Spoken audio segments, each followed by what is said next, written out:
Hi viewers, welcome to our channel. 'Devara' cinema అటు హిందీలో and తమిళ్‌లో పెద్దగా వర్కౌట్ అవ్వలేదు. అంతగా కలెక్షన్స్ రాలేదు అని అంటున్నారు. మరి ఎందుకు, దీనికి గల కారణాలేంటి? సో ఇప్పుడు ఇదే అంశం మీద డిస్కస్ చేయడానికి ప్రెజెంట్ మనతో పాటు జర్నలిస్ట్ చరణ్ పరిమి గారు ఉన్నారు. వారితో ఒకసారి మాట్లాడదాం. హాయ్ అన్న. హాయ్. సో 'దేవర' సినిమా నిన్న రిలీజ్ అయింది. కాస్త మిక్స్డ్ టాక్స్ వచ్చినప్పటికీ కలెక్షన్స్ పరంగా దూసుకుపోతుంది. ఇక్కడ చూసాం తెలుగు రాష్ట్రాల్లో అయితే సంచలనంగా మారింది. అయితే బాలీవుడ్లో, హిందీలో అండ్ తమిళ్లో కలెక్షన్స్ చాలా తక్కువగా వచ్చాయి. మొదటి రోజు అంతగా రాలేదు అని అంటున్నారు. మరి దీనికి గల కారణాలు ఏమన్నా అయ్యి ఉంటాయా? మీరేం చెప్తారు? హిందీకి వేరే కారణాలు ఉంటాయి, తమిళ్కి వేరే కారణాలు ఉంటాయి. రెండు వేరు వేరు కారణాలుగా చూడాలి మనం. ఎందుకంటే వేరు వేరు ఇండస్ట్రీలు, వేరు వేరు ప్రాంతాలు, వేరు వేరు సంస్కృతులతో కూడిన ఇవి. కాబట్టి వీటి కారణాలు కూడా వేరు వేరుగా ఉంటాయి. మొదట హిందీకి సంబంధించి చూస్తే, హిందీ ప్రాంతం అనేది ఈ మధ్య కాలంలో మన తెలుగు ఇండస్ట్రీకి ఒక మంచి జాక్పాట్ లాగా దొరికింది. గతంలో ఓవర్సీస్ అనేది ఒక మంచి అడిషనల్ కలెక్షన్స్కు ఒక ఇదిగా ఉండేది. ఎందుకంటే తెలుగు రాష్ట్రాల్లో బడ్జెట్ అంతా రికవర్ అయిపోతుంది, ఓవర్సీస్లో వచ్చేది మనకు లాభాల కింద ఉంటుంది అనేది ఒక ఆలోచన ఉండేది. కాబట్టి ఓవర్సీస్కి ఎక్కువ ప్రాధాన్యత ఇస్తూ రిలీజ్ చేస్తూ వచ్చేవాళ్ళు. ఇప్పుడు అది ఓవర్సీస్ అనేది నైజాం కన్నా ఎక్కువ కలెక్షన్లు తీసుకొస్తుంది, ఊహించని కలెక్షన్లు. ఇప్పుడు చూస్తే మనకు నైజాంలో 22 కోట్లు వస్తే ఓవర్సీస్లో 42 కోట్లు వచ్చాయి, దాదాపు 44 దాకా. సో ఇంత కలెక్షన్లు వస్తున్నాయంటే అదొక సపరేట్గా ఒక 30 to 40% ఆఫ్ కలెక్షన్ ఓవర్సీస్ నుంచి కలెక్ట్ చేస్తున్నారు మన వాళ్ళు. ఇది ఇప్పుడున్న పరిస్థితి. అలాగే హిందీ అనేది ఇప్పుడు కొత్తగా ఒక మార్కెట్గా తయారైంది మనకి. ఊరికే డబ్బింగ్ చేసి వదిలినా సరే ఒక 15 నుంచి 20 కోట్లు కలెక్ట్ అవుతాయి ఓవరాల్గా. లేదు మంచి బజ్ క్రియేట్ చేసి వదిలితే ఈజీగా 50 నుంచి 100 కోట్లు కలెక్ట్ చేసుకోవచ్చు అనేది ఇప్పుడు ఒక ఇది తయారైంది. అందుకే ఒక మామూలు కంటెంట్ ఉన్న సినిమాలను కూడా పాన్ ఇండియా సినిమాలుగా ప్రమోట్ చేయడం మొదలెట్టారు. నిజానికి ఇది ఎక్కువ కలెక్షన్లు ఏదో రకంగా దండుకోవడానికి చేస్తున్న ప్రయత్నం తప్పితే, నిజంగా పాన్ ఇండియా కంటెంట్ ఉండి మొత్తం దేశవ్యాప్తంగా అందరూ చూడగలిగే కంటెంట్ ఇది, అద్భుతమైన ఇది టేకింగ్ అని చెప్పేసి భ్రమపడేంత సీన్ అయితే లేదు ఇక్కడ. చాలా సినిమాలు అంతే, ఒక హైప్ క్రియేట్ చేసి పాన్ ఇండియాగా రిలీజ్ చేస్తే ఎంతో కొంత మనం లాభాల్లో చేరుకుంటాము అని. ఎందుకంటే యూట్యూబ్ కలెక్షన్లో మీరు హిందీ చూడండి, ఏదైతే గోల్డ్ మైన్స్ అని చెప్పేసి ఒక యూట్యూబ్ ప్రొడక్షన్ హౌస్ ఉంది, సినిమా ప్రొడక్షన్ హౌస్, అన్ని డబ్బింగ్ సినిమాలు రిలీజ్ చేస్తుంటారు వాళ్ళు. తెలుగుకి సంబంధించిన డబ్బింగ్ సినిమాలు వాళ్ళు రిలీజ్ చేసిన మిలియన్స్ ఆఫ్ వ్యూస్ ఉంటాయి. మీరు గమనించి చూస్తే అంటే లాట్ ఆఫ్ వ్యూస్ అనమాట. అల్లు అర్జున్ అయితే ఆ విధంగానే స్టార్ అయ్యాడు, యూట్యూబ్లో చాలా పెద్ద స్టార్గా ఉన్నాడు అతను, అంటే హిందీ బెల్ట్లో. ఆ చూసే వాళ్ళు కూడా ఎక్కువగా మాస్ బెల్ట్ ఉంటారు. వీళ్ళు ఎవరయ్యా అంటే ఒరిస్సా, బీహార్, ఉత్తరప్రదేశ్ ఈ ప్రాంతాల వాళ్ళు అనమాట. సో అలాగే పక్కన రాజస్థాన్ కావచ్చు, అంటే హిందీ బెల్ట్లో కొద్దిగా మాస్ అపీల్ ఉన్న పీపుల్ అనమాట, మాస్ కల్చర్ ఉన్న పీపుల్ బాగా చూస్తూ ఉంటారు. అలాగే బెల్లంకొండ శ్రీనివాస్ కూడా, ఆయన కూడా అదేవిధంగా అందరికన్నా ఎక్కువ మిలియన్స్ ఆఫ్ వ్యూస్ ఉన్నది అతని సినిమాలకి, బెల్లంకొండ శ్రీనివాస్ సినిమాలకి. సో నన్ను హిందీ ఆడియన్స్ బాగా ఆదరిస్తారని ఆయన కూడా భ్రమపడి ఛత్రపతి సినిమాని రీమేక్ చేశాడు వినాయక్ గారి డైరెక్షన్లో. కనీసం హిందీ డైరెక్టర్ని పెట్టుకుంటే వాళ్ళ పద్ధతిలో తీసేవాడేమో. తెలుగు డైరెక్టర్ అవడం వల్ల మళ్ళీ తెలుగు పద్ధతిలోనే చేశారు, అక్కడ ఆడియన్స్ పట్టించుకోలేదు ఆ సినిమాని. సో యూట్యూబ్ ఆడియన్స్ యూట్యూబే చూస్తారు, థియేటర్కి వెళ్ళి ఏదో చొక్కాలు చింపుకొని చూడరు అనే దానికి ఇది ఒక ఎగ్జాంపుల్ హిందీలో. సో ఇది ఇక్కడ పరిస్థితి. అంటే ఫ్రీగా వచ్చే కంటెంట్లో ఏదో ఫైట్లు చూసి ఎంజాయ్ చేయడం వేరు. ఎందుకంటే హిందీ మార్కెట్ యూట్యూబ్కి సంబంధించి గమనిస్తే, యూట్యూబ్ ఎందుకు ప్రస్తావించాల్సి వచ్చిందంటే ఇమేజ్ ఏ విధంగా ఉందని తెలియజేయడం కోసం. హిందీ మార్కెట్కి సంబంధించి యూట్యూబ్లో 4 ఫైట్లు ఉంటే తెలుగు సినిమాకి కొనేస్తారు, కొనేసి మంచిగా యూట్యూబ్లో బాగా ఆడుతుంది. ఈ స్ట్రాటజీని మామూలుగా అంటే రియల్ టైంలో థియేటర్స్ ఆడియన్స్ కూడా ఇదే విధంగా చూస్తారేమో అనే భ్రమలో మన వాళ్ళు ఎక్కువగా తప్పులు చేస్తూ పాన్ ఇండియా సినిమాలుగా ముందుకు తీసుకెళ్ళడం, ఫ్లాప్ అవ్వడము, ఇది అవ్వడం చూస్తున్నాం. రవితేజ్ గారు కూడా అత్యంత మామూలు కంటెంట్లు కూడా పాన్ ఇండియా సినిమాలను రిలీజ్ చేస్తున్నారు ఆశ్చర్యకరంగా. అది పాన్ ఇండియా సినిమాగా శ్రద్ధ పెట్టి తీస్తే అది వేరు. కానీ మన దగ్గర చేసే కామెడీలు, మన దగ్గర చేసే రెగ్యులర్గా అలవాటైన పాటలు, డ్యాన్సులు, ఫైట్లు ఇవన్నీ వాళ్ళ దగ్గరికి తీసుకెళ్తే అదేముంది, ప్రత్యేకత ఏముంటుంది దాంట్లో? చూడరు. అలా ఫ్లాప్ అయిన సినిమాలు బోల్డ్ ఉన్నాయి మన దగ్గర.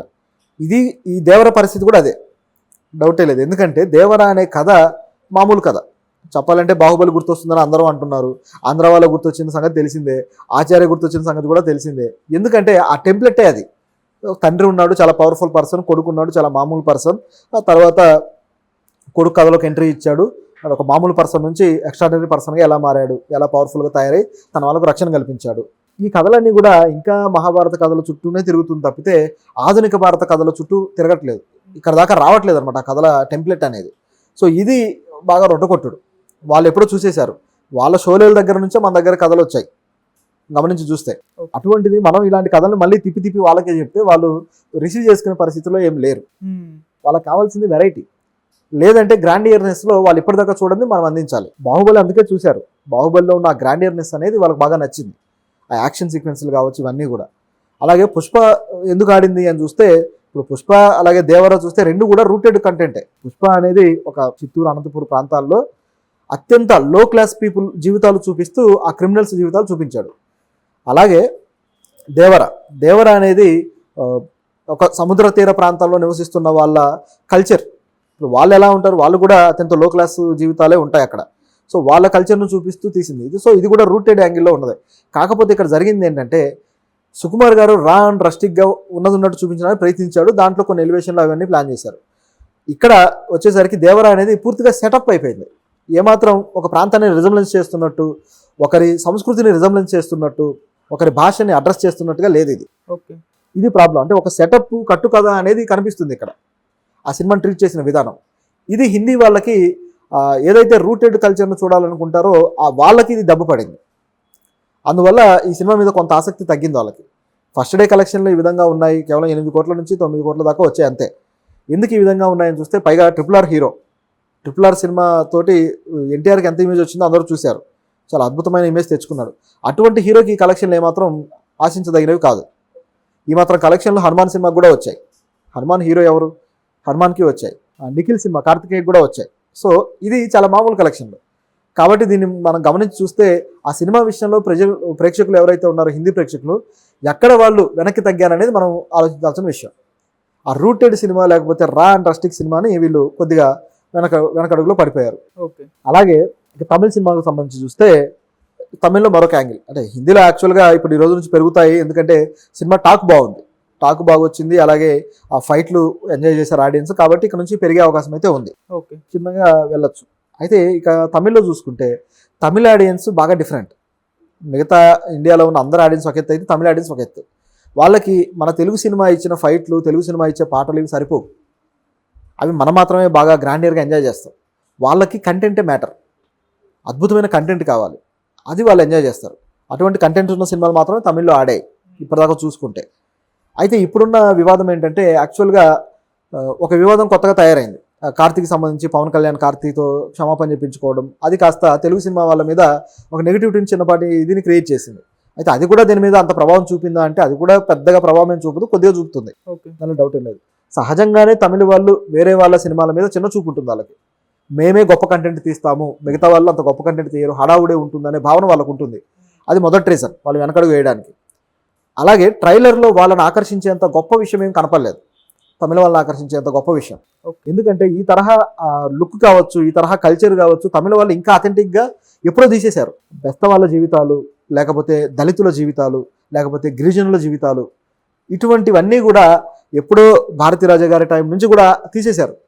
ఆయన ఆరాధన సినిమా కావచ్చు, లేకపోతే మన్నెత్నం గారు తీసిన కడలి సినిమా కావచ్చు, లేకపోతే ఈ మధ్య కాలంలో వెట్రిమారం తీస్తున్న రా అండ్ రస్టిక్ సినిమాలు మీరు చూస్తే ఎంత అద్భుతంగా ఉంటాయంటే, ఇవి కదా కథలంటే అనిపిస్తుంది. ఎందుకంటే నవీన భారతాన్ని చూపిస్తున్నాడు ఆయన, అవి కథలంటే.